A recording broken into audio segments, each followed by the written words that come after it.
Hey guys, this is Centra or Christina, however you want to call me. I apologize for the wind. Hopefully this video doesn't sound too bad. I'm going to try to shoot it all in one shot. Got a little burn pile here. I've got a trip to Alaska planned, but this video is going to be a garden update. Garden update June 2018. I'm going to try to do at least one of these videos every month. And then I've got a couple other videos planned. I'm going to go through and tell you the name of all my house plants. I've got a pretty big collection now. Eventually I'll get my workshop cleaned up and then I'll take you on a tour of that. So let's go take a tour of the garden. So all I'm going to do real quick is kind of name off random stuff. You know who that is. I've got some fig trees here. Haven't planted them yet in the ground. Let's see. That's some lantana. I love it because it's sort of like it's like a weed, but it flowers, so I love it. You have to give me some patience with all the auto-focusing that's going on. Actually, let me see. Can I change that while in the thing? Oh, close enough. So here's my garden. I'll give you a little view from a distance. These bricks are just there because I haven't figured out what else to do with them. So we're going to start over here. I've got some rhubarb.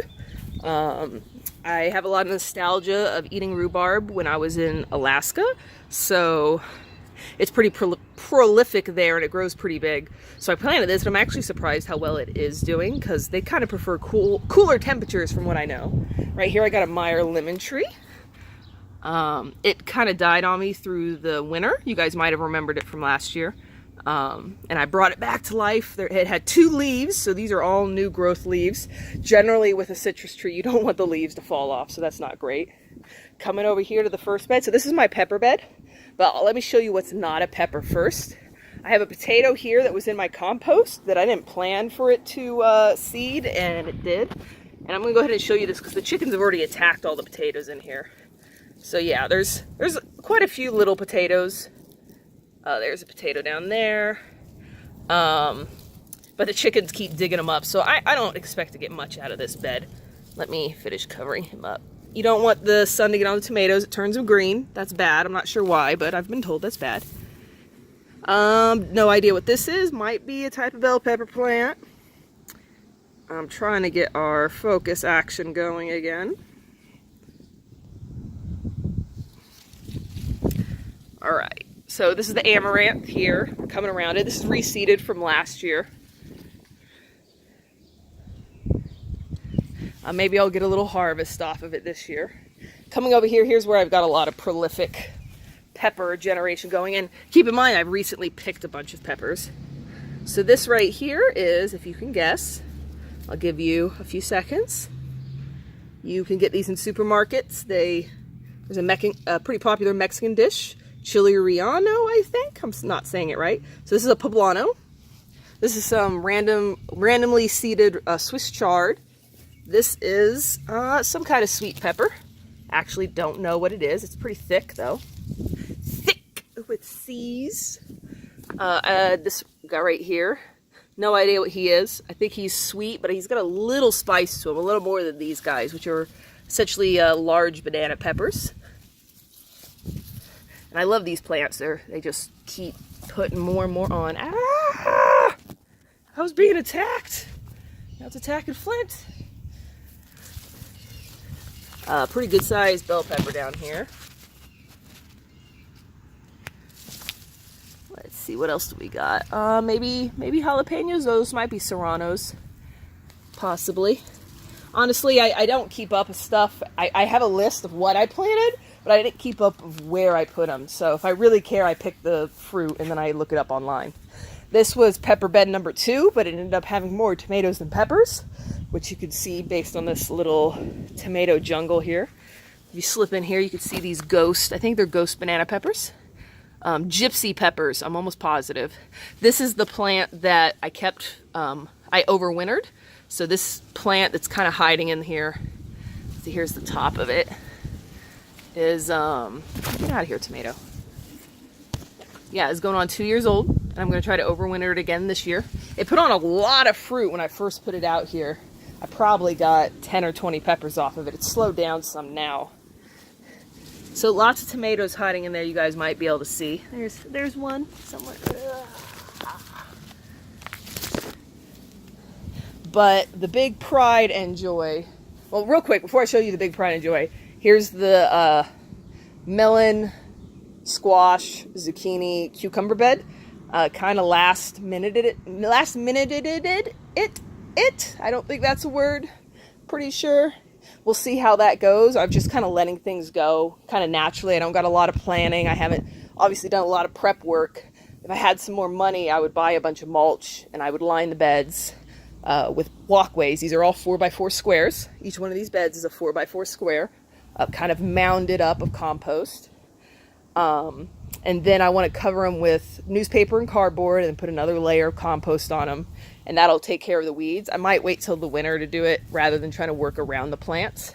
I will overwinter some of these pepper plants. So if you guys have any specific ones you want to see me try to overwinter, let me know.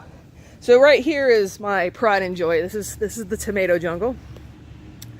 It actually is cleaned up a lot. Let me come around this forest of amaranth that I did not plant. Those all came up on their own. So I recently got some stakes that staked them up. Before I was just letting them grow wild on the ground. As you can see, a lot of them have, you know, roots coming out. I do know there's some tomato hornworms in here. I've only found 2 today. I've been looking pretty hard. I tried to find another one before making this video to show you, but I'm sure we'll find more in a future video. One day you look for tomato hornworms. So something like this, you know, and so this probably not, since this is fruit. These are flowers that have fallen off. But if you look somewhere and you see leaves that have been eaten off down to this nub, that's a good sign that you might have tomato hornworms. So I had a whole bunch of pretty good size green tomatoes right here, but the chickens got them. And then I've got a lot that have these bunches on it. Let's see if I can find a good bunch. Let's see if I can step right here. So I've actually picked most of the fruit off of these, but these can put on 50 to 75 fruit per bunch. And they're berries, crazy, something or other, I don't know. Crazy tomato something. Just let me know if you actually really want to know, and I will link you to any of these guys I'm talking about. Just give me a timestamp. I'm not sure what these are. I think these are Genoese something. And they've been putting on a lot of fruit. I've actually probably picked close to 20 or 30 fruit just off this one plant. You can see there's a red one down there that's been smushed. But this is the first year that I've gotten a lot of pretty good sized green tomatoes. I've got some Cherokee purples in here. This might be these guys. But my problem is I keep not paying attention to the chickens, and they keep getting in here, and they have a heyday. They eat all the green tomatoes. Just to give you an idea of the size of this. So you can see that this goes way over there. I don't have them properly staked. So this plant is probably 6 feet long at least. And I had these little wooden stakes I made out of, I think, my crepe myrtle tree. That right there that I've trimmed. I think that's it. So that's just a quick update. I'm trying to make these videos more. I may have said this already. I'm gonna try to make 1 video a month about my gardening, probably more as I get more into the rhythm of it. This last year I've been kind of sad and dealing with some stuff, but I still live alone. I still got my house and I'm very proud of it, and all my animals are happy. But I've been working on trying to be more social and outgoing again. So this video is a little bit of therapy for me in a way.